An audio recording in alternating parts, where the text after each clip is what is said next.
예수께서 로마군과 성전 경비병들에게 체포된 후에 다른 제자들은 뿔뿔이만 그래도 베드로는 상황을 살펴보려고 예수님 끌려간 곳 근처까지 따라갔습니다.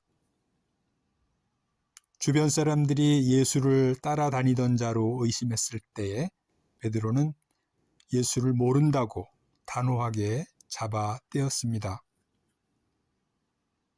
예수를 믿는다고 하는 사람들 중에서 베드로의 그런 부인 혹은 배신에 대해서 안타깝게 여기면서도 정작 자신들의 부인이나 배신에 대해 무감각한 사람들이 너무 많은 것 같습니다.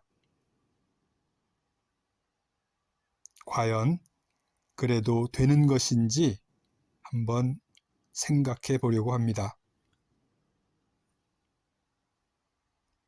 베드로는 자신이 절대적으로 믿고 따랐던 이스라엘의 구원자 예수님이 그렇게 무기력하게 허망하게 붙잡혀갈 줄 몰랐습니다. 베드로는 예수께서 죽었다가 다시 살아나리라고 분명히 예언했지만 까맣게 잊어버렸고 오히려 예수가 우리를 그리고 자신을 배신했다고 생각했을 것입니다. 예수의 배신에 맞서 예수를 배신했으므로 거리낄 것이 없다고 생각했을 텐데, 그런데 누가복음 22장 62절에서는 베드로가 심히 통곡했다고 말을 합니다.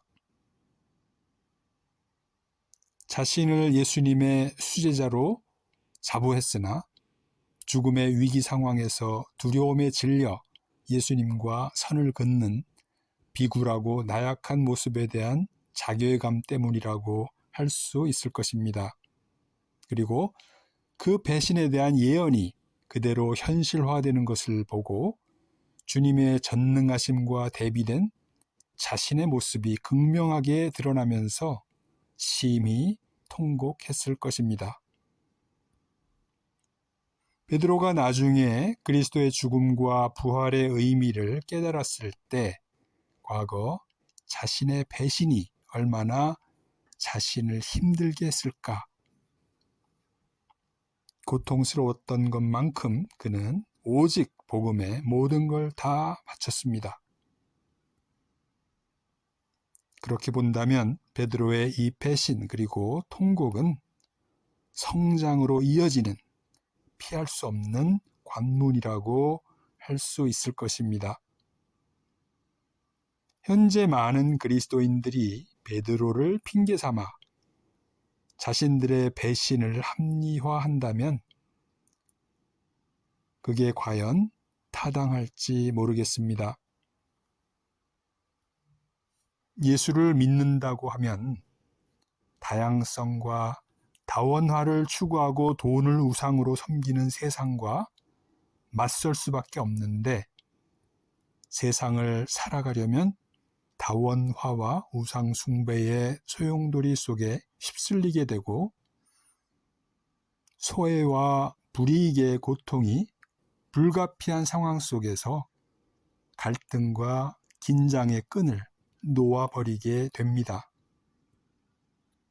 그래서 수많은 교인들이 세상에서 그리스도인임을 숨기고 아무렇지도 않게 이중적인 삶을 살거나 그리스도의 흔적을 불편하게 여기며 살아가는 경우를 흔히 보게 됩니다.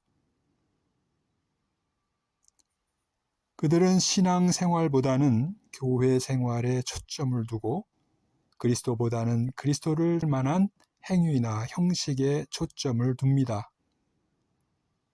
무늬만 그리스도인이지 결국 하나님과 관계없는 사람으로 굳어지게 됩니다. 이는 결코 베드로의 배신과 동일시할 수 없는 배신입니다.